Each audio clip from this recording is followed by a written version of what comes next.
দিন আগে যে বৃষ্টিটা হয়েছিল প্রচন্ড, সেটা একদম আর ওই মানে আমাদের এই ভদ্রের পুকুর থেকে জলটা পুরো এসে আমার এই পাড়ায় ঢুকে গিয়েছিল এবং এখানে জল জমে গিয়েছিল রাস্তায়। হ্যাঁ, আমি সেই সময় আমার পঞ্চায়েতের কর্মীদের ফোন করি এবং তা ওনারা মানে সঙ্গে সঙ্গে তার পরের দিনই ব্যবস্থা নিয়েছেন এবং সমস্ত জল এখন আমাদের এখান থেকে নেমে গেছে। হ্যাঁ, পরিষ্কার এখন আছে বলছে, হয়তো আর বর্তমানে হয়তো ভবিষ্যতে হয়তো জলটা জমবে না আশা করি। হ্যাঁ, আর প্রচণ্ড বৃষ্টি, এর জন্য তো মানে কারো ওপরে করা যায় না। তবে পঞ্চায়েত সঙ্গে সঙ্গে অ্যাকশান নিয়েছে এবং কাজ করেছে। হ্যাঁ, যারা খবর টেলিকাস্ট করছে তাদেরকে ধন্যবাদ জানাই যে এই খবরটা তুলে ধরার জন্য এবং সকলের অবগতর জন্য তাদের অনেক ধন্যবাদ। আমার নাম প্রদীপ হাস। কেউ করতেও পারছিল না, সেই হিসাবে তো প্রধানকে ফোন করা হয়েছিল, আমাদের কাউন্সিলরকে বলা হয়েছিল। বাড়িতে কতদিন জল ছিল? জল তো সবারই ঘরে ঢুকে গেছে, এখনো বাড়িতে জল ঢুকছে। আবার এখানে রাস্তা তো আমাদের জলে মাথা খারাপ হয়ে যাচ্ছে। হ্যাঁ, জল কমে গেছে, অনেকটাই কমেছে। আমাদের সদস্য থাকতে অনেকটাই ইয়ে করেছে, সাহায্য করেছে। তো করতে সব দিকে পানি ক্লিয়ার হয়ে গেছে, ক্লিয়ার হয়ে যাচ্ছে এখন একটু সবাই ঠিক আছে। পানি না আসা পর্যন্ত তো ততক্ষণ আমরা কিছু বুঝতে পারতেছি না।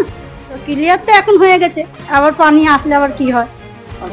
হ্যাঁ, দায়িত্ব নিয়েছে বলে এটা ক্লিয়ারটা হয়ে গেছে। না, এখন কোনো সমস্যা এখন নেই। প্রথমা বেগম, মুসলিম পাড়া, জল ট্যাঙ্কে মুসলিম পাড়া।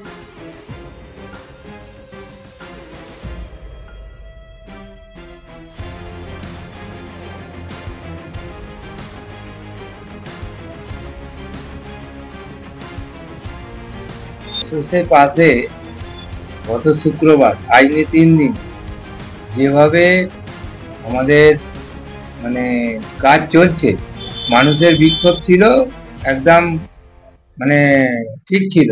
কেন এইভাবে নয়নজুরি বুঝিয়ে কোনো মতে আমাদের এলাকায় কোনো কাজ করতে দেব না, এটাই আমাদের যেখানে মুখ্যমন্ত্রীর আদেশ আছে, নির্দেশ আছে যে কোনো রকম ভাবে পুকুর ভরাট, কোনো রকম ভাবে নয়নজুরি ভরাট করে কোনো কাজ করতে দেওয়া যাবে না। মুখ্যমন্ত্রীর এই নির্দেশ অনুযায়ী আমি মাকড়দার প্রধান হিসেবে তৎক্ষণাৎ ব্যবস্থা নিই। শুক্রবার থেকে কাজ চলছে, শুক্রবার হয়েছে সারাদিন কাজ, শনিবার গতকালও কাজ হয়েছে, আজকেও আপনি গিয়ে দেখতে পাবেন ওখানে কাজ চলছে। খুব মানে তৎপরতার সঙ্গে কাজটা চলছে।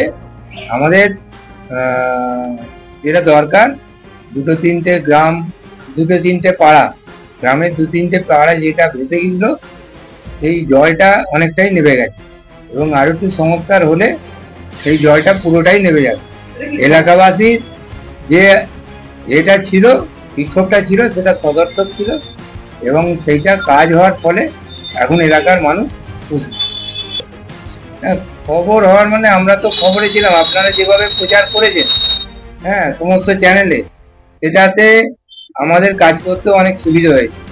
আপনারা যদি এইভাবে নিউজ চ্যানেলগুলোয় সমস্ত জায়গায় ঠিক কাজগুলো প্রচার করেন, তাহলে আমরা মাননীয় মুখ্যমন্ত্রীর আদর্শ যেটা, সেটা আরো প্রতিফলিত হবে। দিব্যেন্দু চ্যাটার্জি, মাকড়দা 1 নম্বর অঞ্চলের প্রধান এবং মাকড়দা 1 নম্বর অঞ্চল তৃণমূল কংগ্রেসের সভাপতি।